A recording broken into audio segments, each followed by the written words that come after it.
Every year, £1.25 billion is stolen from the NHS. That's money meant for doctors and nurses to run hospitals and to help us all when we fall ill. We're on the hunt with the crack teams of investigators. This is a huge theft on a grand scale. The treatment that he received hadn't happened. This is a fraud. Tracking down the fraudsters, stealing public money.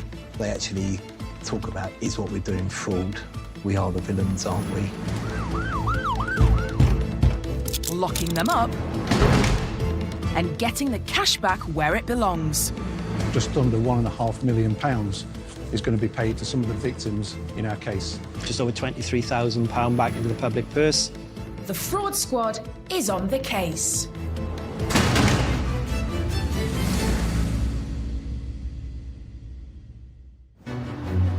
Today, a student nurse lies and deceives to swindle thousands of pounds to splash out on plastic surgery and foreign holidays. She denied everything. I felt that she wasn't being honest and truthful.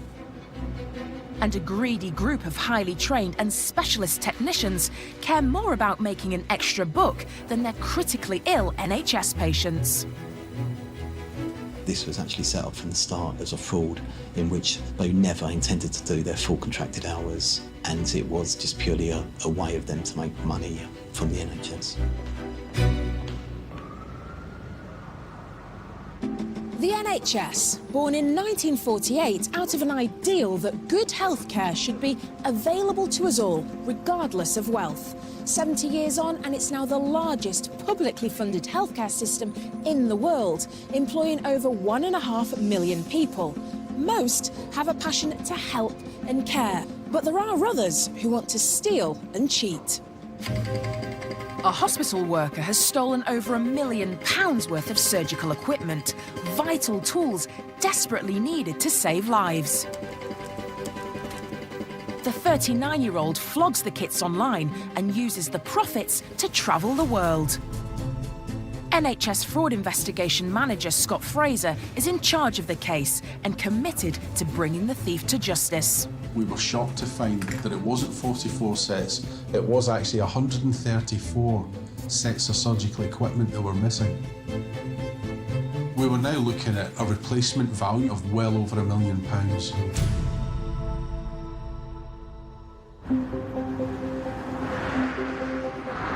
At a hospital in Ayrshire, a cancer patient has their operation cancelled at the last minute. The vital medical equipment needed has mysteriously gone missing. The local counter-fraud squad is called in. Initially it sounded like a distribution issue, that the items potentially were there. But when we started looking at it in more depth, this was more than just 1 or 2 items unaccounted for. And that meant that we really needed to start investigating this in far more detail. Scott joined the Counter-Fraud Authority 14 years ago. Yeah, I've been in law enforcement, various guises, for over 30 years now, so my past work experience stands me in good stead for this role.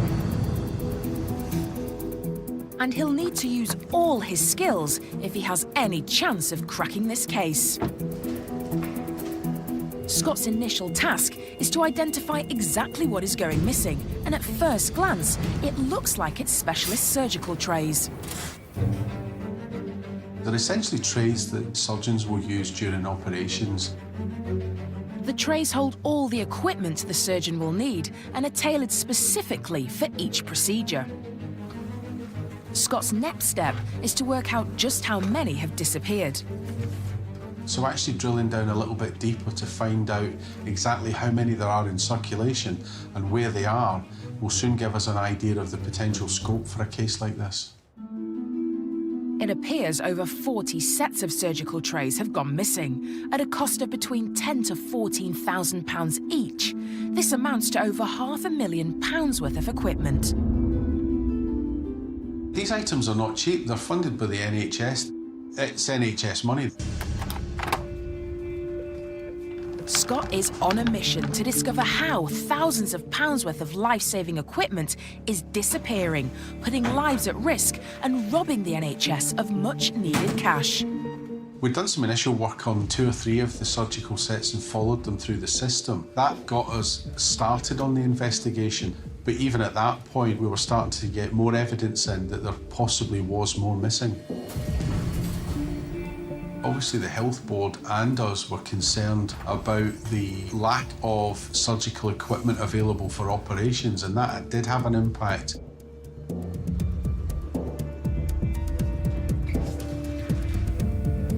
With the concern that more operations may be put at risk, Scott urgently needs to find out how these items are vanishing. He carries out an audit to work out exactly how many have gone already. The result is alarming. We were shocked to find that it wasn't 44 sets, it was actually 134 sets of surgical equipment that were missing. The total value of the lost equipment is now nearly £1.3 million. There really was an onus on us at that point to say we now need to act quickly. Scott wastes no time in tracking the sets through the system, using their unique serial number in the hope of finding the exact location in the hospital from where they're disappearing. The results hone in on one location. On all occasions took us back to the decontamination centre. This is a unit where all medical equipment is cleaned and sterilised before being returned to the hospital. It's a large place with more than 100 people working at the unit, every one of them with access to those surgical items. And that's really quite a large sphere of people to try and track and narrow down the specific time and place that the items were being stolen. Scott and his team cross-checked dates, times and people on duty against when the items were disappearing. One person's name keeps coming up. My first thought was, we've made a mistake or that the records were incorrect. This was too good to be true. It couldn't all point to one person. So there was a little bit of suspicion about the figures and what the evidence was telling us. The team checked the data, but the same name keeps popping up. Later, the fraudster and the true scale of the fraud is revealed. It's clear that these items have been sent all over the world. The picture that was forming now is that this is not just a small theft. This is a huge theft on a grand scale.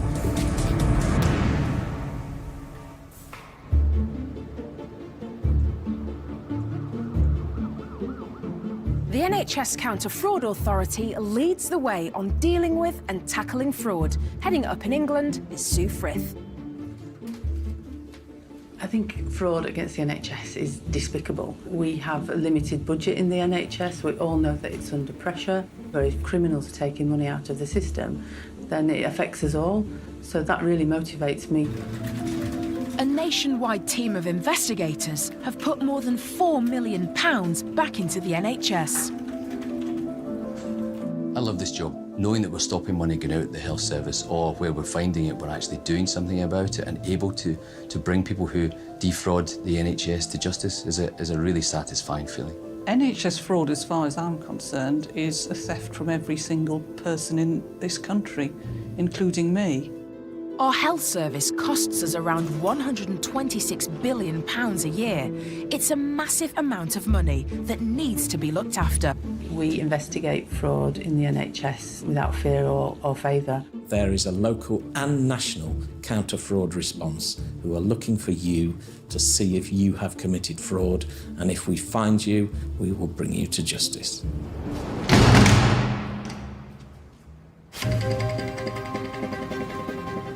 Everyone has a hospital story, and it usually revolves around the amazing nurses that care for you. For me, it was when my father fell ill, and my family and I spent a lot of time in and out of hospital. The kindness, the generosity, the compassion of the NHS staff made what was a very difficult time more bearable. However, for our next case, we have a trainee nurse who's more Cruella de Vil than Florence Nightingale. Meet 41-year-old Tammy Gunter, who dishonestly claims tax credits and numerous grants and bursaries, ultimately swindling the NHS and Treasury out of £80,000. She splashes the cash on cosmetic surgery, designer handbags and jewellery, and a plush holiday home. We just didn't know what we were going to find next. It was just mushrooming out, and it was probably one of the biggest cases I've had to deal with. Today, Tammy Gunter arrives at Merthyr Tydfil Crown Court, hidden in a prison van. This is the final day of a drawn-out 3-year investigation led by Craig Greenstock. He hopes to recoup thousands of pounds from Miss Gunter and put it back into where it came from, the NHS. Hopefully, as part of today's hearing, the money can be reclaimed from Tammy Ann Gunter. However, if she does not have the full amount of assets, then it is down to the court and to the judge then to determine how much she should pay, or if she can't pay, then whether or not then she should have a longer prison sentence.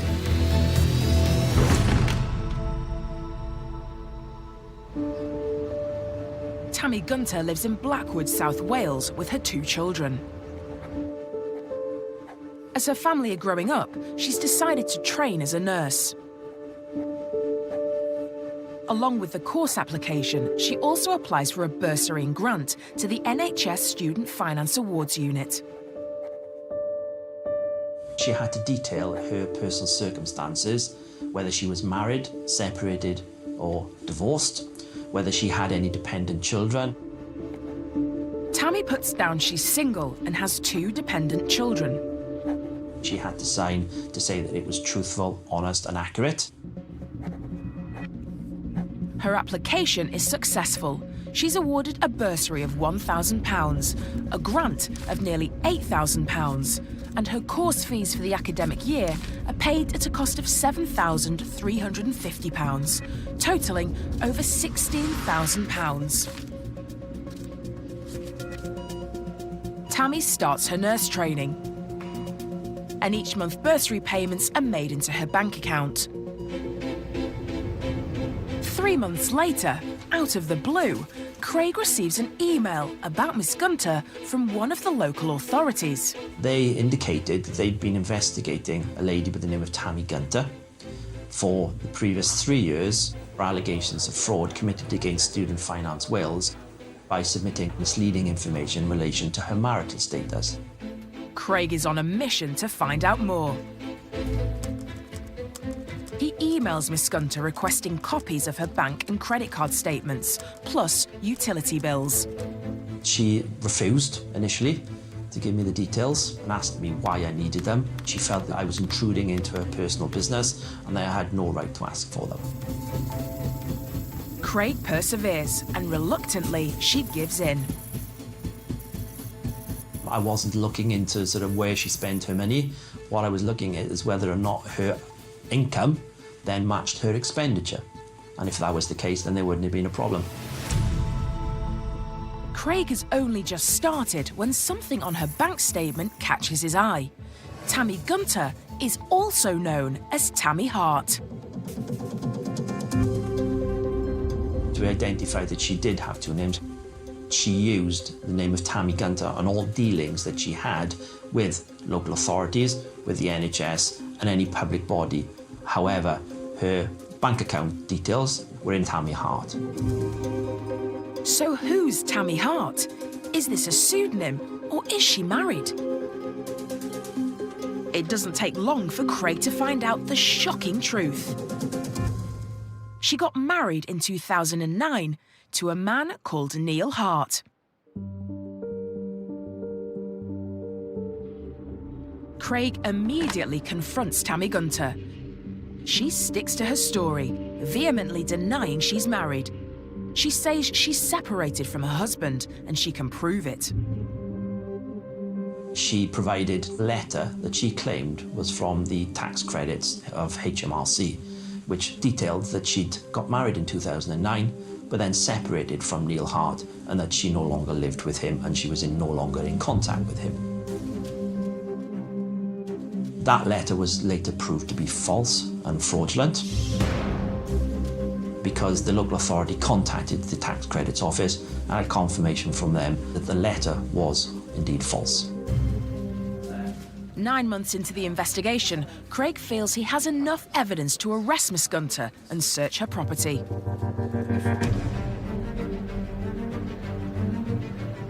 It was around about 6:30 in the morning. She was at the premises. The police went in first, informed her as to why we were there.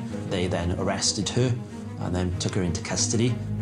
Craig, his team and the police searched the property for hours. We found a staggering amount of information. She was an investigator's dream. She kept every single bit of paper, including documentation from going back to 1997. We took boxes and boxes of documentary evidence from that property. The upstairs of the house is in Aladdin's cave. There was over £3,000 in cash, which is found in the property. Designer clothes, handbags, etc. The items of jewellery included Gucci, Pandora, Rolex watches, etc. We spent 2 hours in the property just going through everything, and it was just escalating. The luxurious items and expensive jewellery didn't match the lifestyle Tammy Gunter was portraying. That of a single mother surviving on a trainee nurse's grant and tax credits. Everything we found just seemed to confirm our beliefs that her and her husband were together and he was funding her lifestyle. Questions need to be asked. If Miss Gunter is married, she could be guilty of not only ripping off the NHS, but also the public purse by fraudulently claiming tax credits. We interviewed her initially in relation to what we believed and regards to the false documentation that she provided to the local authority. She denied everything, including being married to Neil Hart. She still claimed that she was separated from him, that he didn't pay any of her bills. They'd separated shortly after they got married. I felt that she wasn't being honest and truthful with herself. Craig's determined to find out the true facts behind the Harts' relationship. He brings Tammy's husband in for questioning. He gave a prepared statement on the basis that he knew Tammy Gunter, they'd been in a relationship, they got married in 2009, he bought her gifts as and when, they weren't together, and he doesn't pay anything towards her household bills. And he refused then to answer any questions. He no commented then for the rest of the interview. Undeterred, Craig cracks on. My next job then was to go through all the evidence together with members of my team, looking at whether or not there was anything in those papers that could prove that Tammy Gunter and Neil Hart were together. For the next 3 months, Craig and his team scour every document taken from Tammy and Neil Hart, determined to find a clue to prove the couple are still happily married. In here we have some of the evidence that were used as part of the case. This document shows a finance agreement between Tammy Gunter and Neil Hart for the joint ownership of a timeshare property to the value of nearly $30,000. It shows quite clearly that they were together in 2011. There was also documents then relating to car purchases on his name, but then the registrations then were in Tammy's name, together with her personalised number plates as well. These were various cards that were seized. Inside it says, "To Neil, happy anniversary, first of many I hope, love you loads, Tammy." Their first wedding anniversary would have been June 2010. They split up, according to Tammy and to Neil, in 2009 December. This would have been some 6 months after. We just didn't know what we were going to find next. It was just mushrooming out. We just didn't know where this was going to end. Definitely no time soon, as every box is full of new revelations confirming their marriage. She'd attended private clinics in Eastern Europe, and she received then cosmetic surgery to the value of over £14,500, for which was paid on Neil Hart's credit cards. For me, that could prove that they were in a relationship together, that he was maintaining the household by paying for much of those luxuries. It was clear Tammy Gunter was living the high life thanks to her husband, but also from unlawfully claiming over £80,000 from the NHS and in tax credits. Money that should be for those who really need it. And it was probably one of the biggest cases I've had to deal with regards to not only documentary evidence, but value. The case goes to Merthyr Tydfil Crown Court. They both plead guilty. Tammy Gunter is sentenced to 2 years at Her Majesty's pleasure. Neil Hart, 6 months.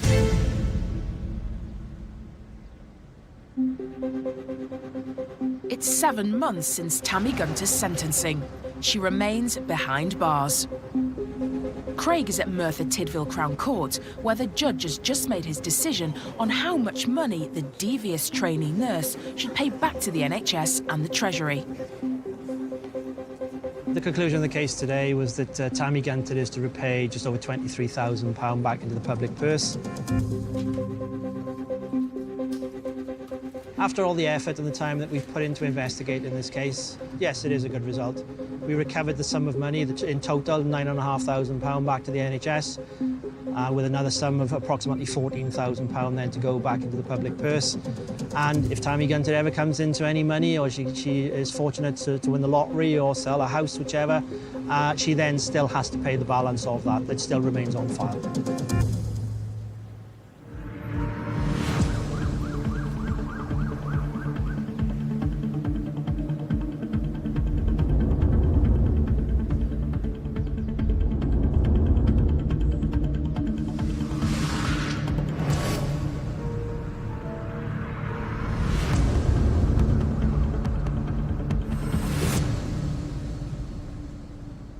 Our next case is truly shocking. An internationally renowned heart and lung expert abuses his position to cheat the NHS out of £1 million. Whilst happily getting paid for his full-time NHS contract, he devises a way to cash in as he moonlights on NHS time. With operations cancelled, lives are put at risk. Basildon University Hospital, Essex. A tip-off to the local counter-fraud authority suggests that a team of perfusionists at the hospital are not completing their NHS hours and instead are using that time to work for lucrative private contracts elsewhere.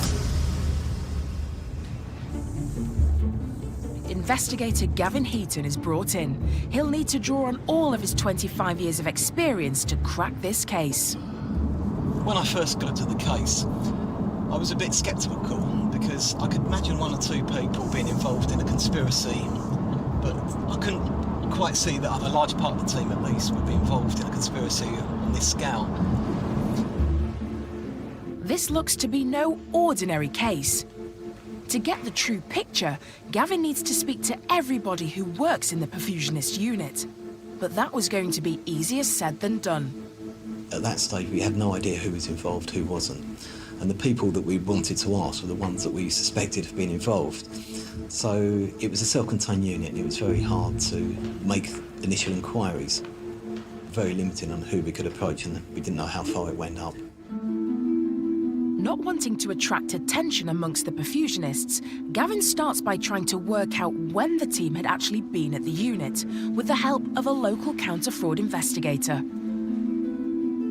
So he looked at things like car park records, car park barrier, swipe cards for getting into the building, and he compared those with the staff attendance.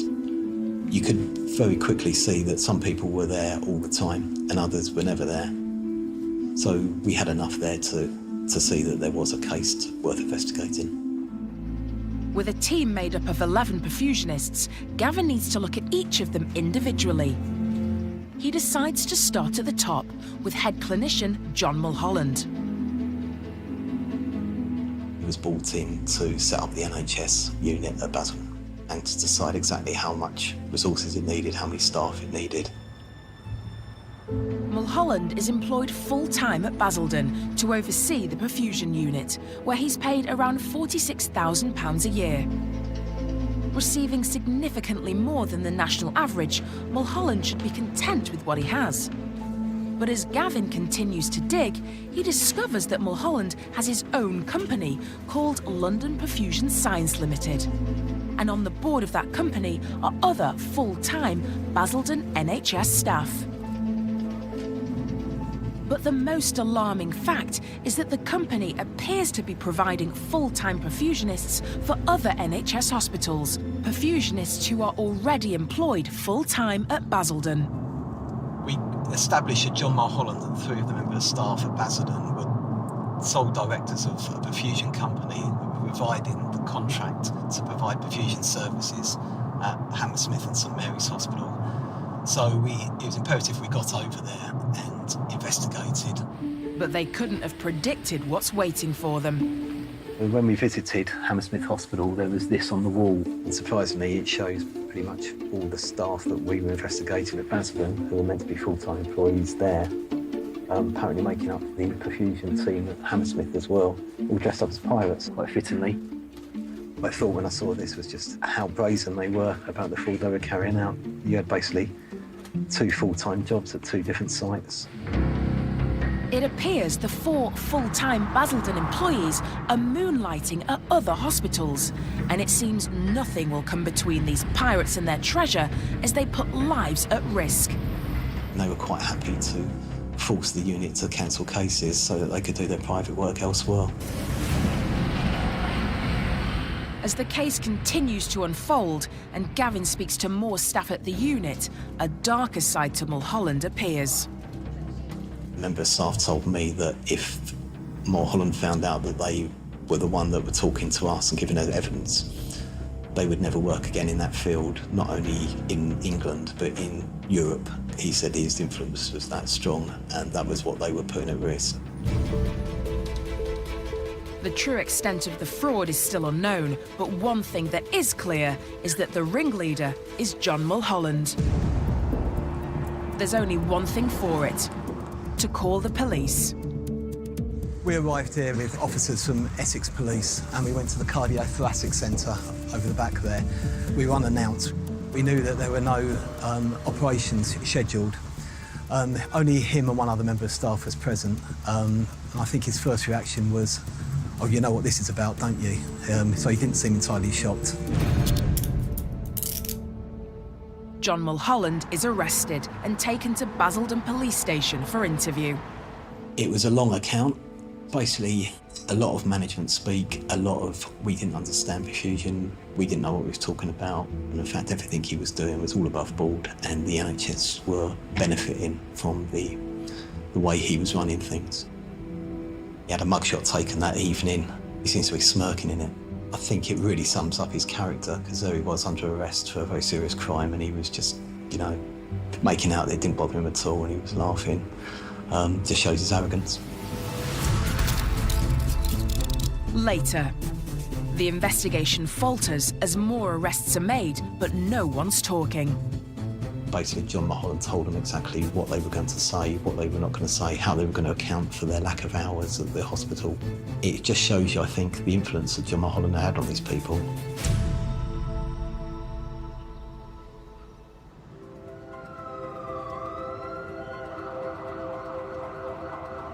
What is it that helps motivate investigators to crack these cases?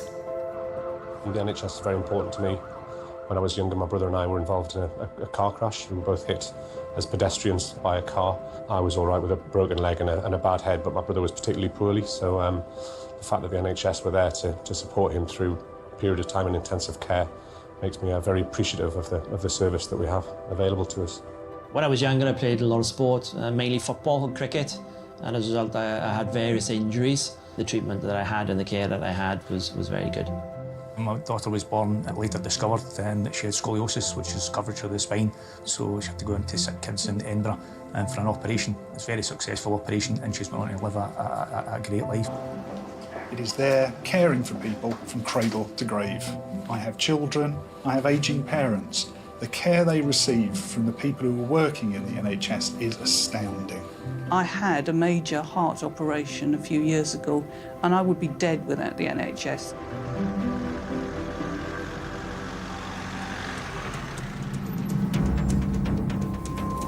Over £1 million worth of equipment has been stolen from a hospital in Ayrshire.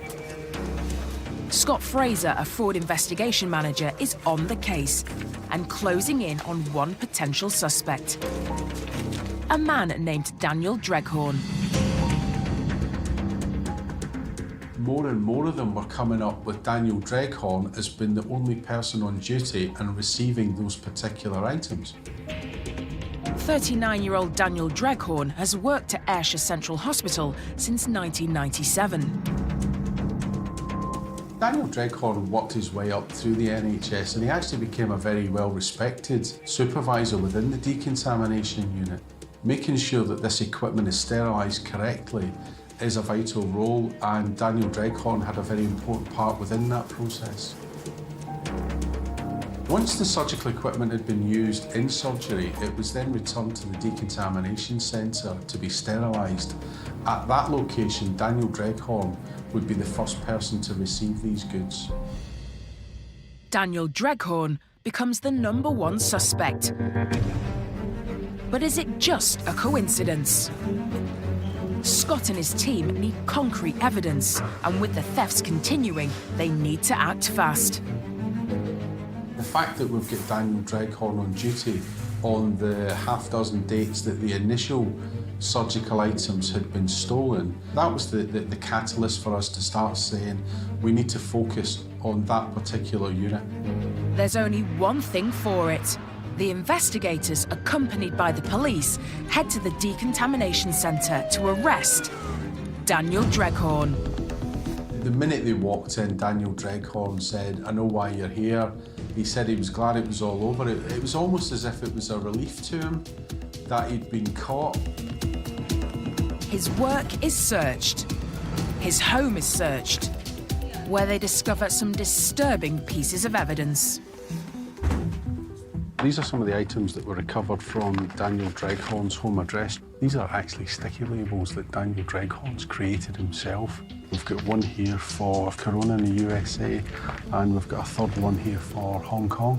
So the minute we saw these documents that have been used on the packaging, it was clear that these items have been sent all over the world. Further investigation quickly establishes the stolen goods are being shipped abroad using 2 delivery companies. When the courier company sent us these invoices, we couldn't believe that these items were being sold on the black market. But when we look at this, knowing the value of the sets, what we have here is an invoice for 2 telescope sets. Now, we know these are in excess of £10,000 each. The picture that was forming now is that this is not just a small theft. This is a huge theft on a grand scale, with Daniel Dreghorn happy to sell to whoever, wherever they are in the world. Also found during the raid was a large bag containing unit ID tags. When he stole each item, he also took the unique identification tag for each of the trays and then kept them in a bag. So the searchers were astounded to see he'd almost kept trophies of every item that he'd stolen. The counter-fraud squad are closing in on Daniel Dreghorn. At the point we've concluded the search, we have Daniel Dreghorn admitting to stealing items. We also have some very incriminating evidence, but we still need to prove that Daniel Dreghorn actually stole these items. Scott hopes Daniel Dreghorn's laptop and mobile phone may hold the key. The items are sent to Scott's colleagues in the forensic computing unit. We've hoped that they can extract from those devices deleted files, things like emails or maybe invoices that have been created. Could we get them back? Who'd purchased them? What they'd paid for them? Anything that will provide us evidence in relation to the theft. We need to start narrowing that down. If anyone can help, it's this man, Guy Linkletter. He's a forensic computing specialist and has been cracking codes and deciphering data for over 15 years. The first item we received was the laptop. Photographs were taken, date and time, information was taken from the BIOS, the hard drive was removed. All the data from Daniel Dreghorn's laptop and other devices are now on Guy's computer. He can start to analyse it. And it's conversations between Danny Dreghorn and someone in this instance saying, please let me know if you want a deal as soon as you can. The response coming back is saying, I'm interested in the kits. If they're good for a price, how much for all of the sets? I have 2 of all kits. I will do them all if you can pay today for $2,250. That's a great deal for you, my friend. Obviously, that makes you think that there's a relationship already. It's not a formal conversation that they seem to be having. A lot of the investigation, obviously, it's all pointing at Daniel Dreghorn, but we still had to come back to that fundamental question. Can we prove that Daniel Dreghorn actually stole the items? Scott goes back to Guy, who's found photos of the stolen equipment on Daniel Dreghorn's personal tablet. Could these photos finally nail the NHS employee? The amount of data that is embedded within those photographs can be instrumental in establishing where a photograph was taken, when it was taken. So the image here that we have of the medical equipment, there's some information across the left-hand side here. Not only does it tell us the camera make and model, it tells us the date and time, but what it also does is it gives us the location, of the geolocation of the image when it was taken. And 2 locations stand out. Now, this is the hospital itself, a number of photographs taken there, and a number of photographs taken here, and this, I believe, is where Daniel Dreghorn lived. This was the crucial piece of evidence that proved beyond all doubt that Daniel Dreghorn was the person that stole these devices. But would he admit to it? He does. Daniel Dreghorn pleads guilty to the theft of 134 sets of surgical equipment, valued at £1.3 million. He's sentenced to 4 years in prison. I think that sentence speaks for itself. It's a highly impactful sentence, and I think it sends a clear message that if you are going to steal from the NHS, you can expect sentences like this.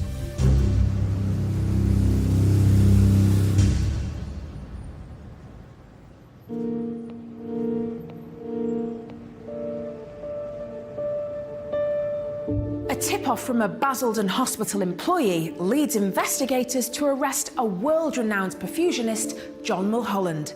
It's believed he's the mastermind behind a £1 million fraud against the NHS. Unaware of how deep the scam goes, investigators interview the entire unit, but find Mulholland's influence on them to be too strong. Straight away I got this feeling that there was people wanted to tell me stuff who were scared to. Following his arrest, Mulholland's house is searched and his computer is seized. That was the real turning point of the case. His work emails were, there was hardly anything on there. There were sort of like code names used for each other, nicknames and things like that. But he clearly never thought he would ever get arrested and we would never search his home address because his home emails were full of information and evidence that was crucial. Some of the emails were very explicit into exactly what they were trying to do. They actually talk about, is what we're doing fraud, and we are the villains, aren't we? So there's no doubt at all. Who would have thought such highly educated medical professionals could leave such an obvious paper trail? I think my favourite is this one where it says, if I did convince them to put me up, they would want me to do more of the bleep, NHS bleep, that I would try to avoid unless it's going to make cash, make our lives easier. This is a perfect opportunity to give the impression that we all work here all the time. They were pretty much gold dust to the investigation. As are the records that show the movements of the 3 other company directors. This spreadsheet was put together for Tom Cumberland, and it shows you exactly where he was on certain days. And you can see from here that on these various dates he was at Basildon, King's College Hospital, Basildon, King's College Hospital. But then he comes down, he's at Hammersmith, King's College. And you can start to see that he's going into Basildon once a week, if that. Now here's a full-time employee who's meant to have a full-time job at Basildon, and yet most of the time he's spending more time at King's College Hospital. So what these records ultimately were able to show was that the perfusion staff weren't doing their contracted hours, they were actually off working privately for this time. The scale of this fraud against the NHS is becoming clear. Now, this wasn't a case that involved NHS employees doing a bit of private work on the side on top of their NHS hours. This was actually set up from the start as a fraud in which they never intended to do their full contracted hours. And it was just purely a way of them to make money from the NHS. After months of trying to convince the other company directors to talk, one of them finally does and provides Gavin with a disturbing revelation. Straight after John Mulholland's arrest, he had arranged a secret meeting at a member of staff's house on a Sunday, and he'd told all the staff that they had to attend. I think there were 2 or 3 of these meetings in all. Basically, John Mulholland told them exactly what they were going to say, what they were not going to say, how they were going to account for their lack of hours at the hospital. Convinced he's being lied to, Gavin brings them all back in for interview. John Mulholland gave a very long account, again very much along the lines of, we didn't understand what we were talking about. And it's clear that Mulholland's secret meetings have done the trick. It was quite amusing when I was doing the interviews because they were word for word coming out with some of the same answers, which you would never get if it was a genuine answer they were giving. The key to cracking the case is to convince one of Mulholland's minions to turn on their boss and tell the truth. It was a big risk on their part, and we were relying on them not only to do the right thing and come forward, but also to have the courage to stand up in court and actually give evidence. I think they had to learn to trust us. Eventually, Gavin succeeds. After 2 years of investigation, John Mulholland and the 3 other company directors face charges of conspiracy to defraud. It's believed that between them, they were paid for 14,000 hours of work that they simply didn't do. They all plead not guilty. After a very long, drawn-out trial, I think it was 13 weeks in total, 4 of them were found guilty, were sentenced to terms of imprisonment. John Mulholland got 3 years, and Anne Clements, Tom Cumberland and Martin Oliver got 2 years each. In closing, the judge described the fraud as a systematic, well-planned and executed deception, before finishing with, these offences were motivated purely by greed. For Gavin, the years of hard work pay off, and following a proceeds of crime hearing, £577,000 is returned to where it belongs, the NHS. 3 shocking cases, I'm sure you agree. But with your help, these despicable criminals can be brought to justice. The investigators are waiting for your call. Fraud Squad NHS will be back at the same time tomorrow. Some investigations into investments next. Homes Under the Hammer coming up in just a moment.